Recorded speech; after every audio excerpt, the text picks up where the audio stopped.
आज की सुबह के लिए भी हम परमेश्वर का धन्यवाद करते हैं कि उसने हमें एक बार फिर से परमेश्वर के वचन पर मनन करने का मौका दिया है।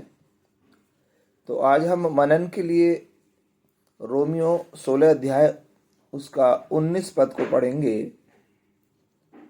तो वहाँ पर इस प्रकार से लिखा हुआ है, तुम भलाई के लिए बुद्धिमान और बुराई के लिए भोले बने रहो। शांति का परमेश्वर शैतान को शीघ्र तुम्हारे पैरों तले कुचल देगा। आगे लिखा है, हमारे प्रभु यीशु मसीह का अनुग्रह तुम्हारे साथ हो। सो परमेश्वर का धन्यवाद इस वचन के लिए, परमेश्वर की महिमा हो।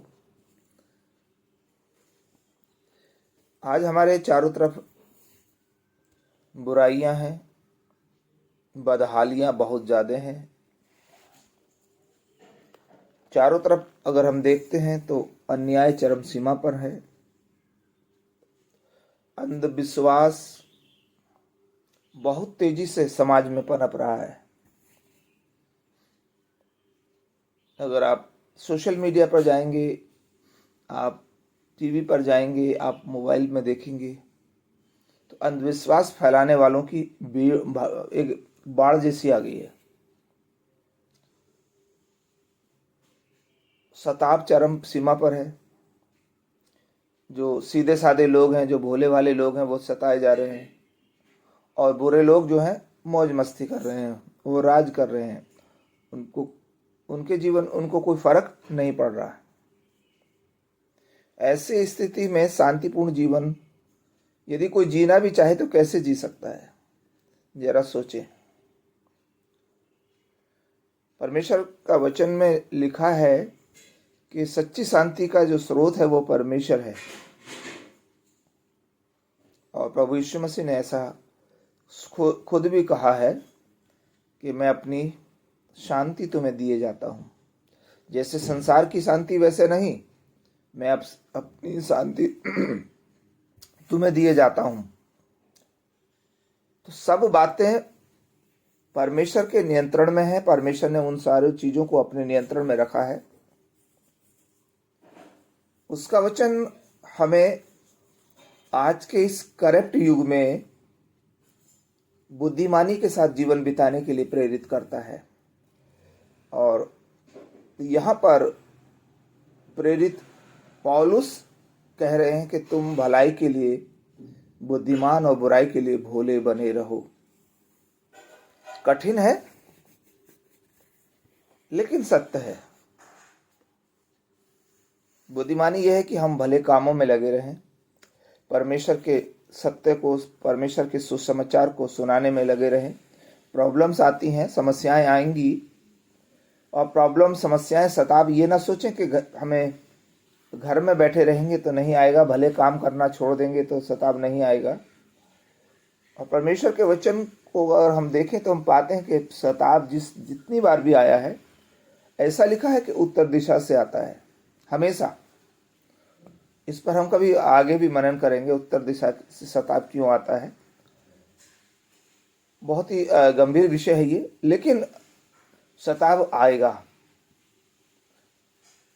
इसलिए अच्छे काम करना, भले काम करना बिल्कुल कभी ना छोड़ें। और ये इस बात के लिए पौलुस हमें प्रेरणा दे रहे हैं वचन से, पौलुस हमें सिखा रहे हैं वचन से। और उनको मालूम था, उन्होंने भविष्य की बातों को देख लिया था।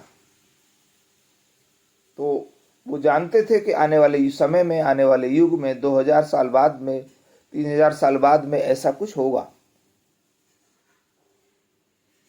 हम कभी भी बुराई का साथ ना दें। हमें इसको भी समझना बहुत ज़रूरी है। कई बार हम जाने और अनजाने बुराई का साथ देते हैं। हम कुछ भी हो, हमें बुराई को दूर करने के लिए प्रार्थना करनी होगी, उसके खिलाफ हमें आवाज़ उठानी होगी।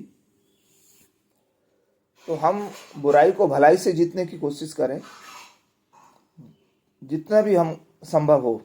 आपको लोग गाली देते हैं, बुरा बोलते हैं, तमाम सारे आपके लिए अपशब्द बोलते हैं, तमाम आपकी निंदा करते हैं, कभी हिम्मत मत हारिए।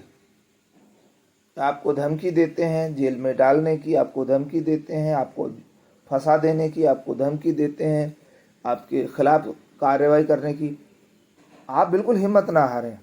हमारा परमेश्वर तो है ना। हम जान लें कि दुनिया के जो बुराई के पीछे ये जो है ना मनुष्य का पाखंड है, मनुष्य का स्वार्थ है। परमेश्वर की उदासीनता नहीं है, परमेश्वर कभी उदासीन नहीं होता है।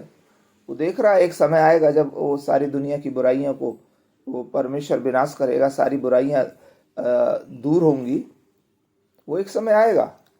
लेकिन हमें ये अवश्य हम इस बात को जान लें कि हमें जो है, जो हम देखते हैं, सारी चीज़ें देखते हैं, यह मनुष्य का स्वार्थ है, मनुष्य का पाखंड है। और इस कारण से, स्वार्थ के कारण से, पाखंड के कारण से पूरे दुनिया में बुराई बढ़ती जा रही है। आप देखिए कि परमेश्वर का काम किस गति से बढ़ रहा है और शैतान का काम किस गति से बढ़ रहा है। तो हमें परेशान होने की ज़रूरत नहीं है। परिस्थितियां चाहे कैसी भी आ जाए, हमें परमेश्वर को थामे रखना है, परमेश्वर को पकड़े रखना है। परमेश्वर के चुने हुए लोगों को परमेश्वर के राज्य की स्थापना करना है। वो शांति का परमेश्वर है, वो प्रेम का परमेश्वर है। इसलिए वो हमें हर समय, हर वक्त हमारी सहायता करता है। पौलुस हम सबको उत्साहित करते हैं कि प्रतिकूल परिस्थितियों में भी हम अच्छे काम करना ना छोड़ें, भलाई के काम करना ना छोड़ें।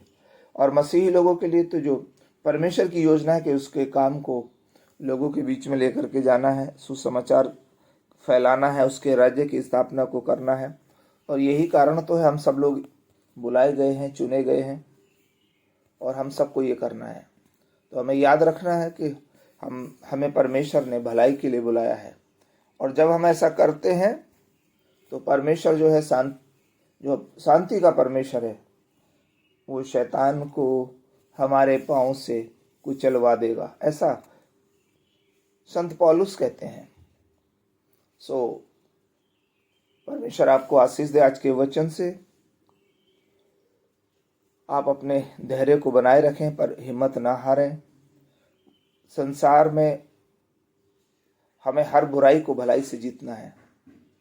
God bless you. परमेश्वर आप सबको आशीष दे।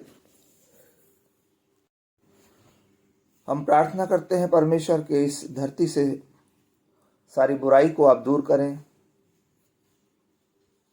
आपके जो लोग भलाई के कारण से दुख सहते हैं, उनको आप हिम्मत दें, आप उनको ताकत दें, ताकि वे लोग आपके पवित्र नाम की महिमा करते जाएं और भलाई के कामों को अपने जीवन के द्वारा करते जाएं।